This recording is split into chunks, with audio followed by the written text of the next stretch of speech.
अनेक अभिनव प्रयास किए गए हैं और प्रयोग भी किए गए नवाचार माध्यमिक शिक्षा के स्तर पर, और नकल विहीन परीक्षा के साथ साथ आज जब समय पे परीक्षा होती है, समय पे परिणाम आते हैं, आप सोचो ना 56 लाख बच्चों की परीक्षा, और ये परीक्षा अब 3 महीने नहीं 14 से 15 दिन के अंदर, अगले 14 से 15 दिन के अंदर परिणाम भी आना है, और परिणाम भी आने के साथ उन छात्रों को उनकी मार्कशीट समय पे मिल जाए, वे छात्र अपने आगे की तैयारी के लिए अपनी व्यवस्था कर सके। ये सभी कार्यक्रम तो हो ही रहे हैं, लेकिन साथ साथ अब माध्यमिक शिक्षा परिषद के विद्यालय वे दर्शनीय हो गए, देखने लायक हो गए। गवर्नमेंट इंटर कॉलेजेज हों, गवर्नमेंट बालिका इंटर कॉलेजेज हों,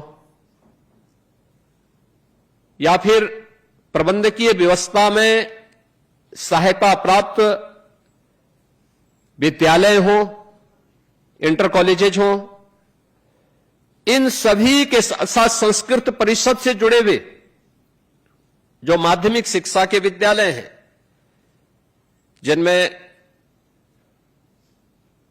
पूर्व मध्यमा, उत्तर द्वितीय वर्ष और उत्तर मध्यमा से जुड़े हुए छात्रों को, या शास्त्री और आचार्य से जुड़े हुए छात्रों को संस्कृत का अध्ययन करने का अवसर प्राप्त होता है। इन सब के लिए सरकार ने अनुदान की व्यवस्था की। आपने देखा होगा अभी जो वीडियो आपके सामने दिखाया गया, प्रोजेक्ट अलंकार के तहत प्रदेश के अंदर 1500 करोड़ रुपए से अधिक की धनराशि हमने केवल इन विद्यालयों के पुनरुद्धार के लिए उपलब्ध करवाई।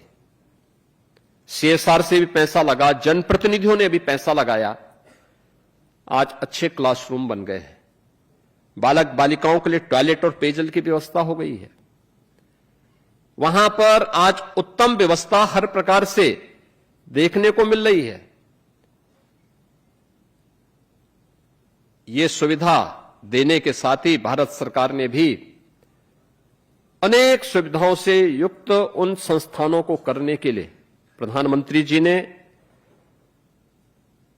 देश के अंदर छात्र छात्राओं को तकनीकी दृष्टि से सक्षम बनाने के लिए अनेक अभियान प्रारंभ करवाए हैं। अटल टिंकरिंग लैब भी उसी का एक उदाहरण है। डिजिटल लाइब्रेरी बन रही है, ये उसी क्रम का हिस्सा है। अनेक ऐसे कदम उठाए गए हैं जो छात्र छात्राओं को उन नवाचारों के साथ जुड़ने के लिए, जो उसकी शिक्षा के लिए आवश्यक है, एक स्वस्थ प्रतिस्पर्धा के लिए आवश्यक है, उस दिशा में आगे बढ़ाने के लिए एक महत्वपूर्ण कदम है। और आज उसी का परिणाम है कि हमें उत्तर प्रदेश के अंदर माध्यमिक शिक्षा परिषद को भी एक प्रतिस्पर्धा के लिए तैयार करने का कार्यक्रम आगे बढ़ाया जा रहा है।